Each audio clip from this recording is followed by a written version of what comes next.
My name is David Brown, and despite my English name, I've lived most of my life in France.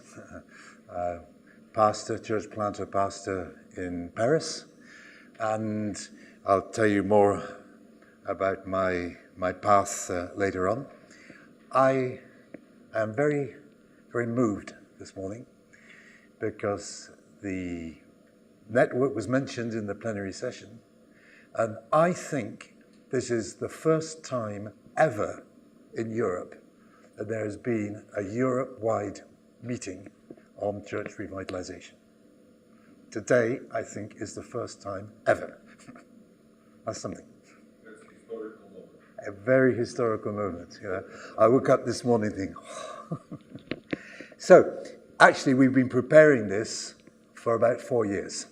I've been coming to the European Leadership Forum for 5 years, and we began to see 4 years ago that we needed to tackle the question of church revitalization.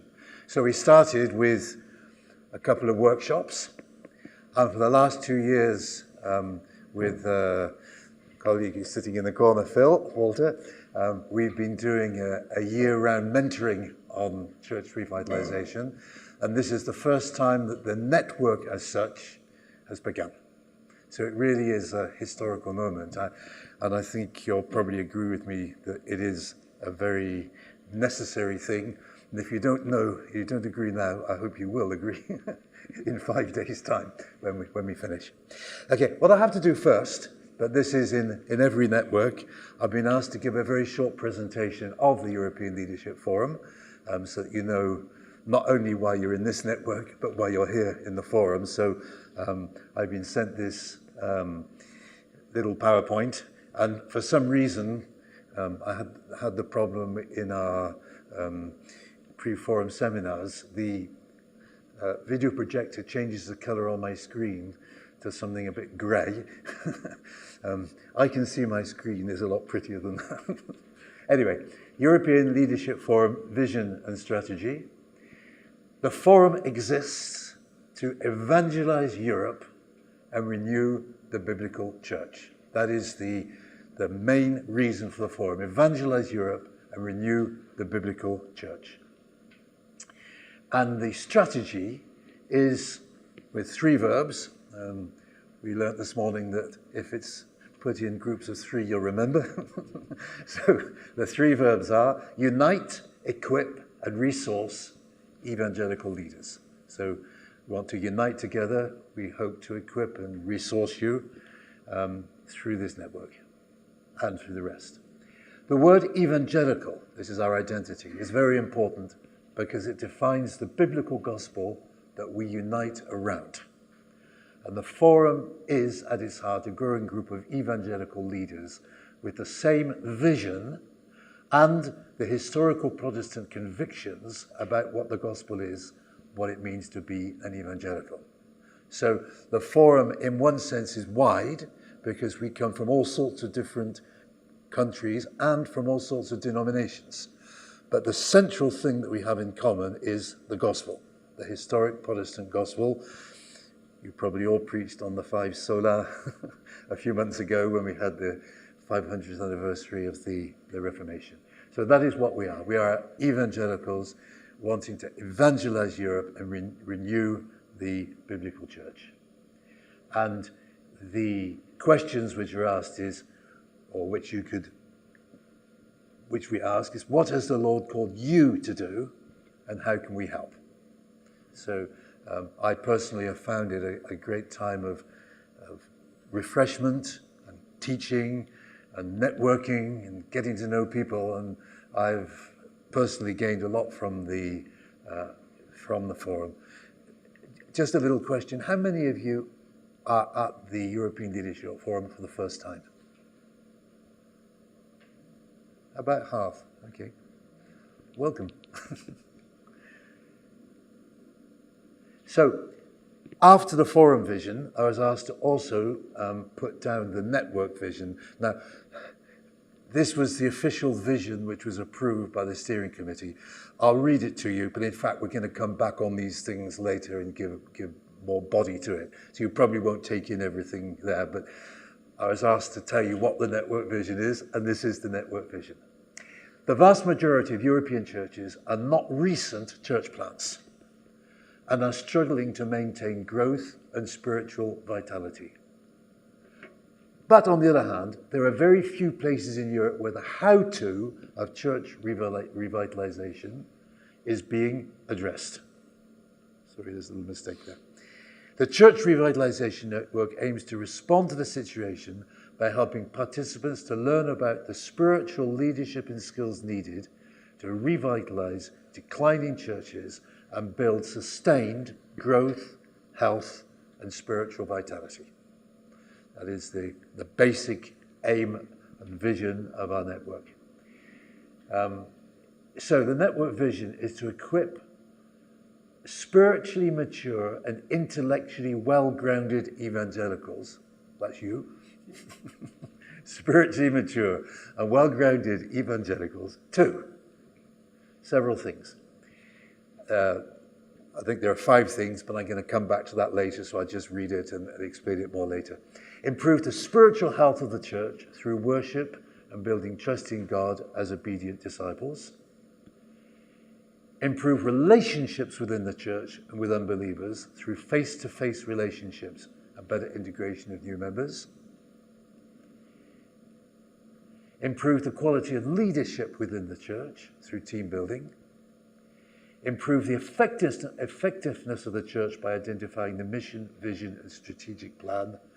And improve the contextualization of the church through historical, geographical, and cultural study of the church's community. Okay, I said that very quickly. That's the 5 ways in which we want to progress through this network, but I'll come back to that in a moment. I think that is it. So, before I go on to the other one, just a few words. I hope, well, I'm with Phil, we're doing a year-round mentoring. So we've just finished with a cohort of people who've been doing year-round mentoring. Yesterday afternoon, we started a new group. I'm doing a workshop on the subject tomorrow, I think. And the network is coming. So in my head, I'm trying to not repeat too much what I said elsewhere, but there's bound to be a little bit of repetition. So please bear with me for that. But most of the week there won't be. I wanted to make a big distinction from the beginning between the network and the year-round mentoring. We're hoping now that this network will grow and we'll form a real network, not just when we're here, but as we continue. We've already put in place, I don't know if you know, a Revitalization website, which we launched a few months ago, based on the workshops and the year-round mentoring. We also send out, Phil and I send out a little newsletter, Revitalization News, about twice a year, I think. No, 4 times a year. 4 times a year. And we want to build and see how we can be together as people involved in church revitalization to help each other. The difference between the network and the year-round mentoring is this. The network, we know and we hope will last for a few years, so we're trying to give more in-depth input into certain areas. We can't see everything in the course of 1 week. The difference between the mentoring is this. With Phil, we try to go through, with the group, a process which is very down to earth on revitalizing the church you're in or the situation you're in.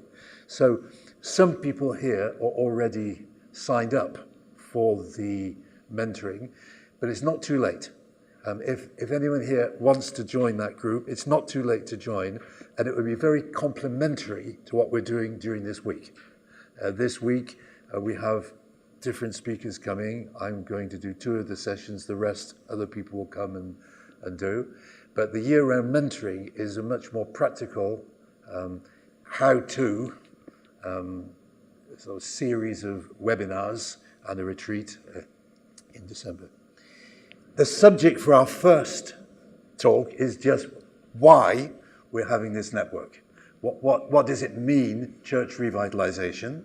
And what I intend to do is to give you part of the reasons and then have some interaction between you, and then a second part, and again some interaction. Because what we don't want in this network is just for people to stand and talk. We also need to interact. I am very convinced that in today's postmodern world, people learn more by talking with each other and listening and exchanging than just listening to other people. I think that's an important thing. So this is like an introduction to church revitalization. Some of you may have seen this before. I make no apologies, but it is the basis for why we are doing this network. So first of all, some statistics. This was a study done in the United States. I admit I don't know who did it, but what I do know is that you can find this on the website of several different denominations in the United States. And the study they did showed that they thought only between 10 and 15% of the evangelical churches in the United States were healthy and multiplying. And between 70 and 75% were plateaued, that means it's level, or slightly declining. And between 10 and 15% were at or near risk of actually disappearing. Now, often we hear all the great success stories from the United States, and there are some great churches and some big churches and some smaller churches which are healthy. But there are a lot of churches which are just plateauing and declining. So my story is this, and this is why I got involved in this. As I told you, I've actually been in ministry for the last 40 years in France. I think I told you that I took French nationality back in 1989. The date is significant because it was to celebrate the bicentenary of the French Revolution in 1789. I have 4 children. They all live in France. 10 grandchildren. They also live in France. And my ministry for 30 years was in church planting. And I have a great heart for church planting. With my wife, we planted 2 churches in Nancy, which is in the east of France, and another church in the suburbs of Paris, which is quite special because it's a very multicultural church with a lot of people as well, not just French, but African, Caribbean, Indian, Tamils, and so on. But 10 years ago, or 9 years ago to be exact, the mission I work with, which is called France Mission, which is a church planting mission and denomination, because the churches we plant become like a denomination. With them, I was looking for my next place of ministry, and what happened is, to cut a long story short, that ended up in central Paris in a church which was about to disappear if no one came to sort of, well, the word I used at that time was to replant it. I didn't know the word revitalization, never heard of it. So suddenly, from 30 years of church planting, I was in this church, which is a very small church. At least they had a building for the first time ever, because when you're church planting, you also have to think in terms of getting money to buy buildings and so on. At least I had a building. I didn't have to worry about that. Not a big one, but Paris is expensive. So, okay, we've got a meeting hall in which we can put about 80 people. That's good. But there were just quite a few people there. So I started working on this revitalization, which wasn't called by that name at the time. And I realized suddenly I was in a very, very different situation than in church planting. And although some of the principles were the same, and it's going to be very interesting because our second speaker today is going to talk about what we can learn from church planting for church revitalization, yet it's not quite the same. It's not quite the same. And so I had the opportunity a few years ago to work with someone who was going to do an internship. She was a woman from, actually she's a Christian, but she did an internship with me from a secular training school, how to be a sort of secretarial administrative help. So I got her to do research. She spent a lot of her time looking into what was in English about revitalization. And that's where I came across this. I thought, wow, I think this is a big issue. We're church planting, but what about the churches which have been planted? And I put this into the context of the National Council of Evangelicals in France, which is called the CNEF, National Council of French Evangelicals, in which we have the objective of seeing what we call 1 for 10,000. That is, one church for 10,000 inhabitants in France. So that, in other words, if you're working in a town of 50,000, we want at least 5 evangelical churches, for example. And at the moment is about 1 for 30,000, so we need to do a lot of church planting. But it suddenly occurred to us that if for every church we plant, an older one disappears, we're never going to get to 1 for 10,000. So we also have to think in terms of church revitalization as well as church planting. So I did a quick survey, a very intuitive, non-scientific survey by sending a little questionnaire to the leaders of all the 22 denominations affiliated to the CNEF, and to ask them subjectively, where would you place the churches in your denomination? Healthy and multiplying, plateauing or slightly declining, or in danger of disappearing? Subjectively, but at least it gave us some idea. And the answer we got was slightly more encouraging than the States, because they said 51% plateaued or declining, but 51% healthy or multiplying, 38% plateaued or declining, but 11% at or near risk of disappearing. So we realized that although the figures were more optimistic than from the other side of the Atlantic, half the churches needed help in going through to the next stage of their development because they just weren't developing. And I often finish my first little part of the presentation before I move on with that picture. And those who have been in my workshops before don't answer. What is that animal? Does anyone recognize that animal? Yeah. No, it's not a hyena. It's an animal called the Tasmanian Tiger. And that is the last one, a photo taken just before it died in 1936. It disappeared. The last one. And in fact, the zoo threw the body away, so we don't even have any DNA or anything. But from time to time, if you look on the internet, you'll find people in Tasmania saying, I saw one, it's still alive. Not convinced. But anyway, the point is that I have that picture on my desk to say, we don't want that to happen to our churches. The Tasmanian Tiger. Okay. It's just a little visual aid to say that's what we don't want. So, just very quickly, because I don't think we need to stress this particularly at the moment, just some of the things that make us think this church needs revitalization. There are signs that it needs revitalization. The first thing is there's a gradual erosion. That means it's happening so slowly that sometimes people don't realize. It's like when we see a photo of, for example, taken 10 years ago or 20 years ago. And you think, wow, yeah, I look older now.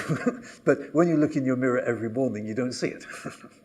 But it's the same with the church. You may not see, and you suddenly think, oh yeah, a few years ago there were 50% more in our congregation, or we were doing more things or something.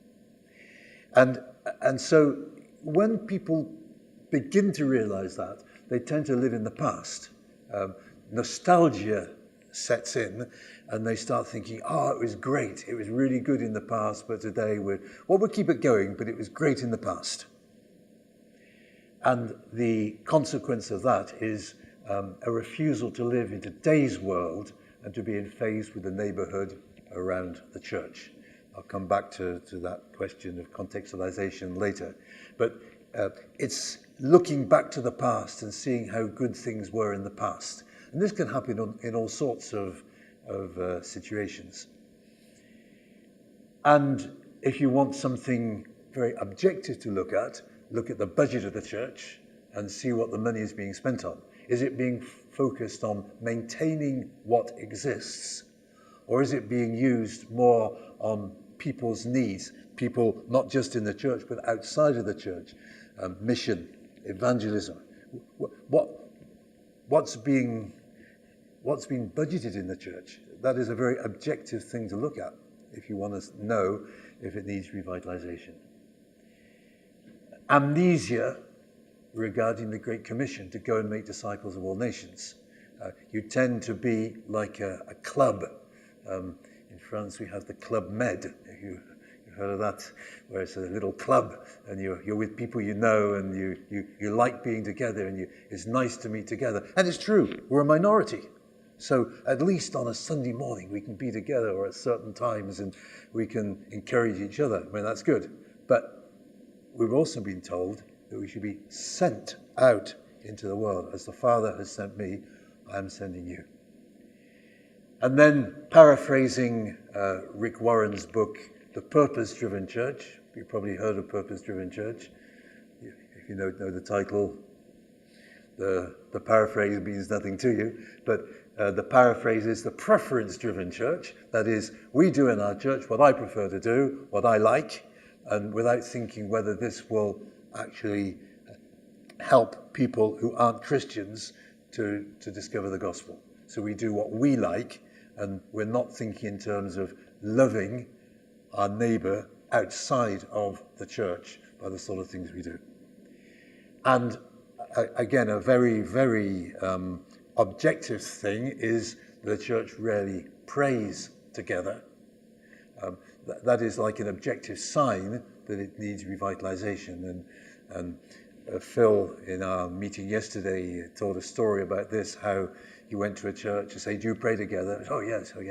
But when do you pray? Well, our pastor prays in the service, but when do you pray together? No, we don't. So that's an important thing. It's another objective sign of the need. And the final thing is that the church is functioning by routine. The expression I like, which is an English expression, I hope you'll understand, is going through the motions. That is, you're just doing the same things you've already done. And sometimes you say, yeah, we're being faithful because we're doing it, but we're just going through the motions. Very quickly, the concept of revitalization runs through the Bible, I think. I refuse totally what I've heard some people say. Church planting is more important than revitalization because it's easier to give birth to a child than to raise the dead. I've heard people say that. A lot of people. But actually, everything that was written in the past was written to teach us, Romans 15. Judges 2, which says a generation arose that didn't know the Lord. So that can happen in our churches. And an important factor is how we pass on the responsibility and the teaching to the following generation. You can look at the kings of Judah and Israel. In our church, we're doing our Wednesday evening Bible studies are on the kings. It is frightening how many started well and finished badly. Even some of the good kings finished badly. Just to mention two, Solomon, Hezekiah. So that there's a kind of cycle which is there, which is a warning to us. And then in Haggai chapter 1, my house remains a ruin while each of you is busy with his own house. I don't know what translation I got that from. What I like in French is that it says, my house remains a ruin while each of you is busy making their house panelled with wood. And so, yeah, after a while, church is like an adjunct, a little additional thing, but people are tending more to look after their own lives, their own jobs, their own houses, and so on. So the Lord's name is not the most important thing in the heart of people. Coming back to David this morning. And in the New Testament, I think it's interesting to see that revitalization in one sense is emphasized in all the 7 letters to the churches. In 5 of the 7 letters to the churches. 2 of the churches are okay. Smyrna and Philadelphia are told to hang on, be faithful, continue what you're doing. But the other ones are really in difficulty, and for all sorts of reasons. Ephesus, loss of the first love. Pergamum, the need to fight against doctrinal error.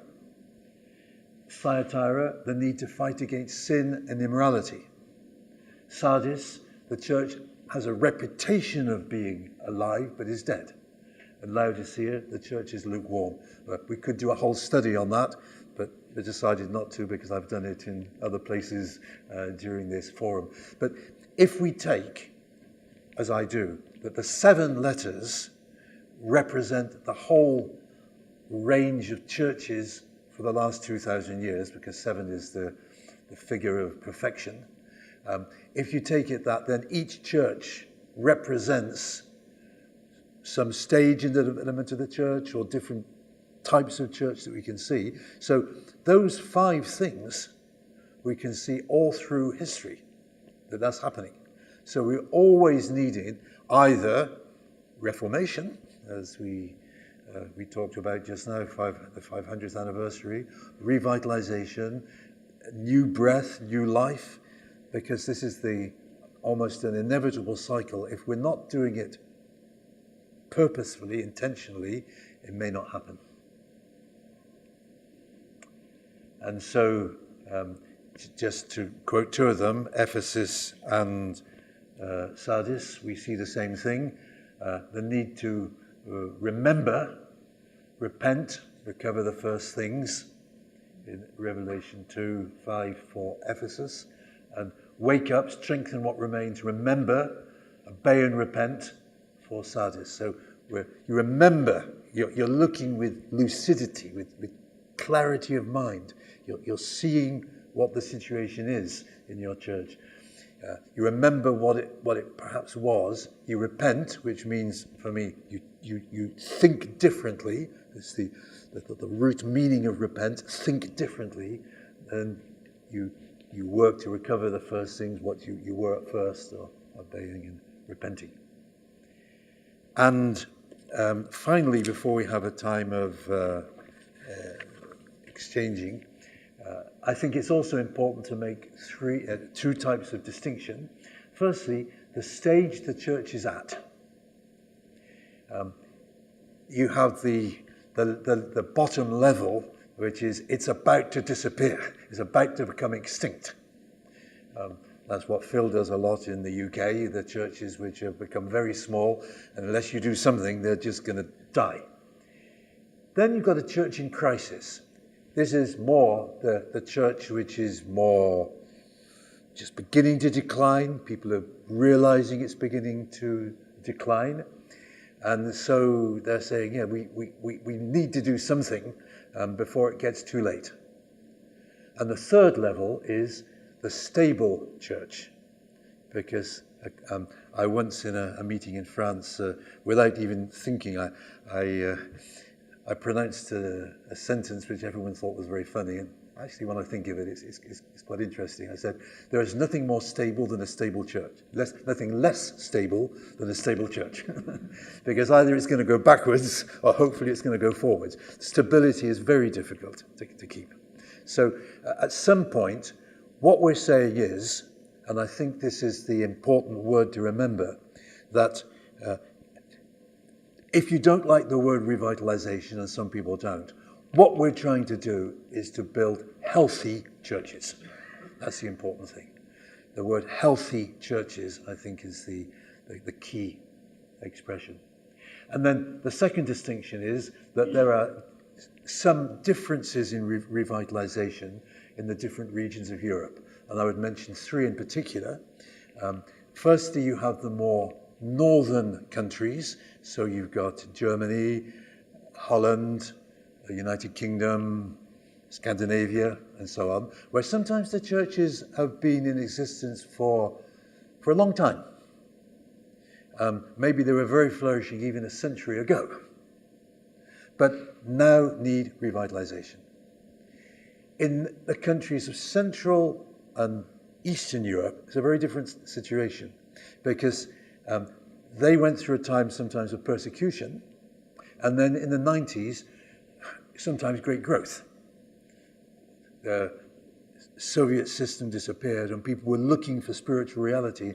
Many people became Christians at that time, until about 10, 15 years ago, when the Western European mindset, mentality of materialism, postmodernity came in, and so suddenly the rate of conversions are dropping in the Central and Eastern European countries. Whereas in Southern Europe, where I come from, so maybe Spain, France, Italy, we've done a lot of church planting over the last 40 years, and quite a few of the churches, unfortunately planted, say 40, even 30 years ago, didn't manage to move on from the founders and need revitalization. The same principles are true, I think, which we're going to see for the three regions, but there is a difference between the different regions in Europe. Okay, I'll go on to the second part. I realize when you type, fingers go quicker than your mind, so I've written context in a French spelling at the top of the page. But, okay. Does that happen to you sometimes? Your fingers go quicker than your mind. So okay. I want to suggest, and this is a fundamental thing, and I'm coming back to the reasons for the network. If you remember at the beginning, I said there were 5 things that we wanted to do in the network, and I think we need a 5-fold approach to building a healthy church. I started thinking of this when some guy once said to me, well, what's the difference between revival and revitalization? And it's true that very often we pray for revival, and why not? But I also know that it's not quite the same thing. When I was a student many years ago, I was in a church in Bristol in the UK, which is quite near a country called Wales.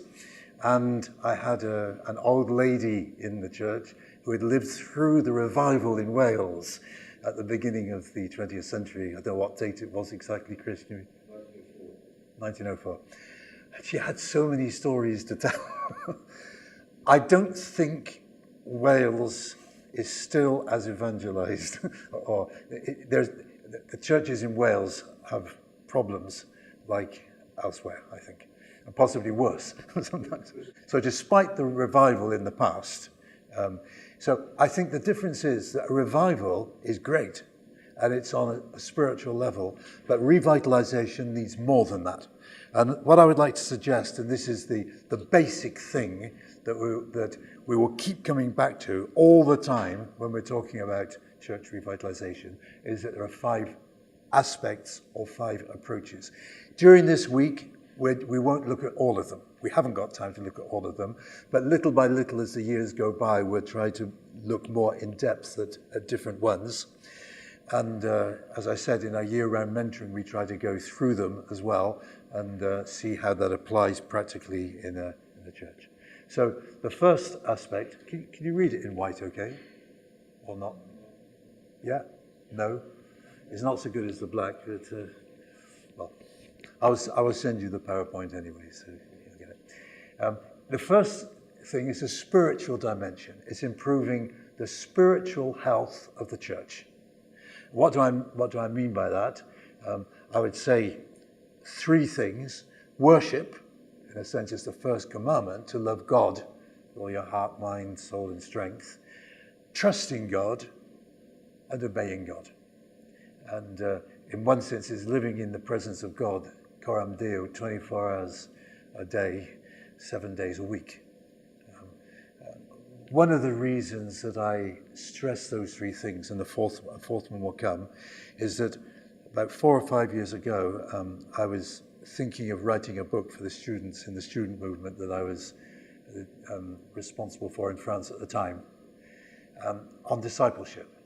And I said, so many things are said on discipleship, what does it mean? So I went on a kind of mini retreat to the coast in Brittany in the west of France, in my son's home, and I read the whole New Testament. But in fact, it only takes 2 days to read the whole New Testament. Perhaps we should do that more often. If you start in the morning after breakfast and read through till supper for 2 days, you can read the whole New Testament.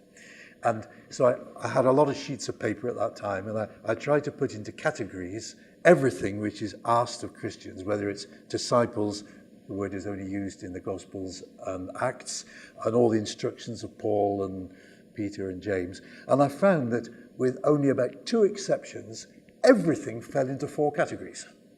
Loving God, trusting God, obeying God, and the fourth one we'll see in a moment, which is loving a neighbour, loving others.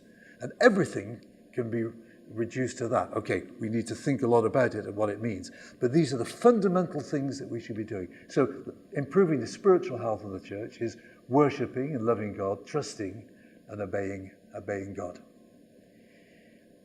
In a sense, that is revival, if you like. But there are other dimensions. The second one is the social dimension, which is improving relationships within the church and with unbelievers, and also integrating new people into the church. In today's world, social relationships, the social media and so on, are so important. The important thing in today's world is the relationships you have with people. This is why, in some senses, it's very difficult to evangelize, because respecting the relationships, being tolerant of other people, is more important than sharing what you think with people, because you just have to respect them. Relationships are important. And this is an incredibly important thing, because that loving others is the second commandment. Listening to them, showing an interest in them, doing good to them, encouraging them. In other words, when someone becomes a Christian, I think 2 things happen. Firstly, we are reconciled with God. As sinners, we're forgiven. We have a relationship with God. And then he wants to renew our humanity, the image of God in us. You can also call that sanctification, or you could call it learning to love others. And I was very struck by what Pablo said last night. It means you first, loving others. And this is something we really have to learn, because our whole society is taking us in another direction. And it's quite interesting, because it's really struck me as a little anecdote. I like little anecdotes. Last time, at the beginning of last month, when I was in Lithuania, I was asked to speak on a radio program. I was interviewed on a radio program where there were 3 of us, and he was asking the question in Lithuanian, and had the pastor whispering the question in my ear, and I was answering in English and so on. And from time to time, the person who was doing the interview would come out and play a bit of music and come out and say, "These are the questions I'm going to ask you next." He went back in his cabin and never asked those questions and asked other questions. And the question he suddenly asked is, when someone becomes a Christian, what is the biggest change in their life? And I just sort of, without thinking, said, he's not going to put himself first, he's going to put others first. He's going to love others. And building relationships is so important, and even in evangelism. As the chair of the Evangelism Commission of the National Council of Evangelicals, I can't think of the word in English. I got a secular opinion poll company to do a survey among the general population on, well, the question I would have liked to ask, but of course you couldn't, is how would you like to be evangelized? No, we had a lot of discussion with the company how we were going to ask the questions.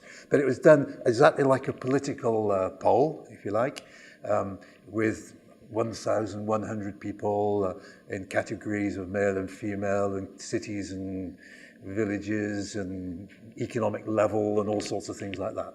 So I think what they said was pretty good. It's like a political opinion polls. They sometimes get it a bit wrong, but not totally wrong. And the interesting thing is that one of the things, possibly about the second most important thing was, they said, I would like someone of that religion to tell me about it when we have a coffee together or a meal together. That was the means of evangelism that the non-Christians wanted. So that confirmed my intuition that evangelism is also going to be relational when we love people. And this is really important as we're thinking of revitalization, to learn to love each other among Christians, but also to love non-Christians. The third dimension is the societal dimension. If you noticed, as a good preacher, each one of these begins with the letter S, so that you remember.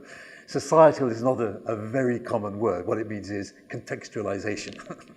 So societal is, how do you improve the contextualization of the church? And that's part of revitalization. So I said, one of the signs is you're living in the past and not living in today's world. As we were saying yesterday, when I was a young Christian, as a student, much of the apologetics that I was having to do was with all the Marxists and so on, whether they were Marxist-Leninists or Trotskyists or Maoists or anything else, because that was the important questions at the time. It's not the questions today. It's much more, what do you do about transgender or same-sex marriage and so on. It's a very different world. So we have to be contextualized. Before 1968, we still lived in the modern world, and that's why I talked about Marxism, where everyone thought they had the answer which applied to everybody. But it's no longer the case. And if you think you have the answer, then people tend to think this is dangerous, because he thinks he has the answer for you. It's just, you found your way, that's great, but leave me alone. So we have to understand how to live in the contemporary world, and I think there are two or three aspects. Understanding the challenges which the Bible helps us to face today, building bridges to unbelievers, but not living in a parallel world to the rest of the population. That's very important. We need to be contextualized. We're not changing the message, but we're saying we're answering the questions that people are asking. So we need to identify with the needs of society outside the church. So we come back to this.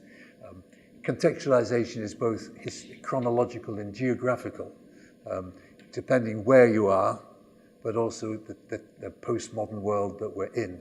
And we need to be contextualized, need to work on that. The fourth dimension is what I call the structural dimension. This is basically improving the quality of leadership within the church. Phil, who works a lot with the churches in the UK, has said many times, because he believes this very strongly, the one issue which comes up the most often is problems of leadership in revitalizing the church. So we need to think of leadership, which means having vision casting, working how to work as a team, delegate responsibilities, and how to bring about change. I like the image, which I've read in more than one book. When you're in a plane before takeoff, they show you how to put your strap on as if you don't know, and so on. And they always say the oxygen mask will fall if there's a depressurization of the cabin.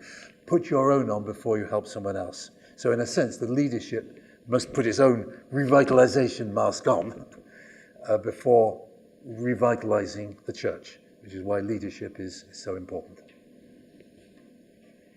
And the fifth dimension is what I call the strategic dimension. We'll be talking a bit about this on Wednesday. That is improving the effectiveness of the church. Effective means you're reaching the destination you want to get to. And we can use some of the vocabulary that is used in business, for example, and say, what is the mission of our church? The reason why we exist? For example, in my church, among other things we say, to reach out to the Parisian population, because there are actually very few churches in central Paris. It's so expensive to live there. Then the vision is, where do you want to be in 5 years' time? So, and you work out what your values are, and your strategic plan is what you can do to get to that vision, deciding what things can be done intentionally. Not everything can be done intentionally, but what can you do intentionally? You can focus on a few things and do them well.